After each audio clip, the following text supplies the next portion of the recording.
Thanks for joining this session of the Prayer Circle. And Mike and I have changed sides because he's going to explain to us with a diagram a vital part of this praying and the results of practicing the presence of Christ. To kind of set this up, Mike, I want to make a statement to us that Lucitera gave us in the very first Sunday of our revival many years ago. But I remember I was sitting on the second row, I had my arm around my wife, and Lou stood up on a Sunday morning and said, now tomorrow night we're going to start our revival, and I'm going to preach on where does revival begin.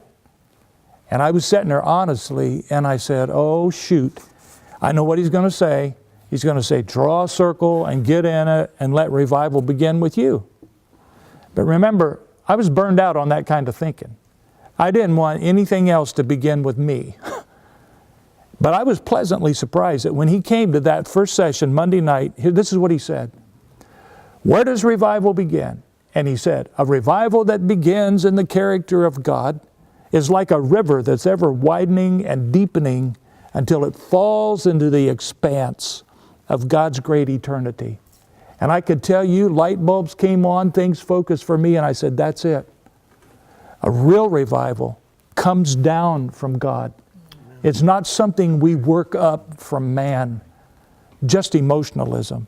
It's a visitation from God's character. And when we have that, we have fullness. Mike is going to talk to us about, Mike, you said, how does a Christian discover fullness? Right. Go for it. So last session we talked a little bit about God's fullness.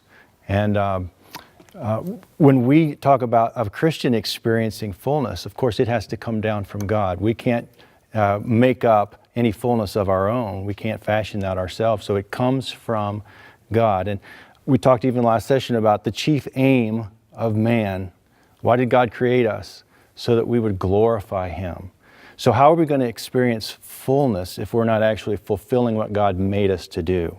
So part of us experiencing the fullness of God is giving God glory. So God's glory comes from Him. It comes down to us, and we reflect it, and then it goes back to Him in worship. So we glorify God in worship. So I'll try to diagram this and show it to you as best I can. And this is in the aspect of even of prayer.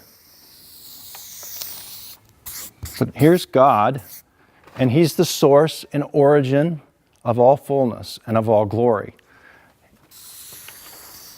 In Psalm 50, verse 15, God says, call to me in your time of trouble.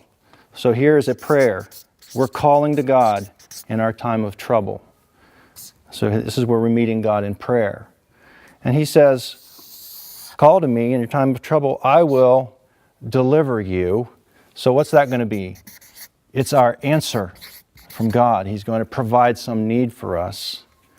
And then He says, in that answer, He says, you will glorify me.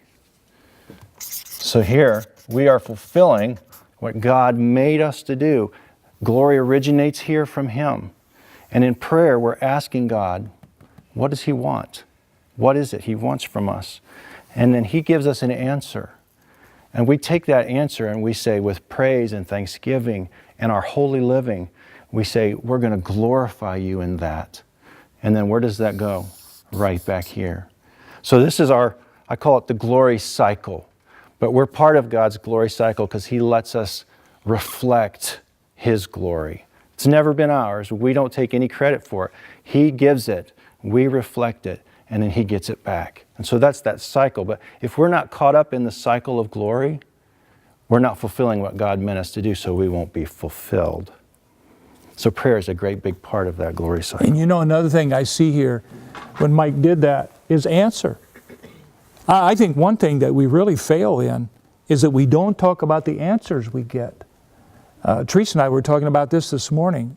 She gets prayers answered. I mean, to tell you. In fact, I was struggling with putting this together. And a Saturday morning, we got down and prayed together in oneness. God, please give us this. And then I went alone with God on Saturday and began to see how this needed to break down to even do what we're doing today. And that was a specific answer. And I believe that we as a church And as friends, we could be reporting these answers so that we give glory to God for His answers. And it goes back to Him. So what are we saying?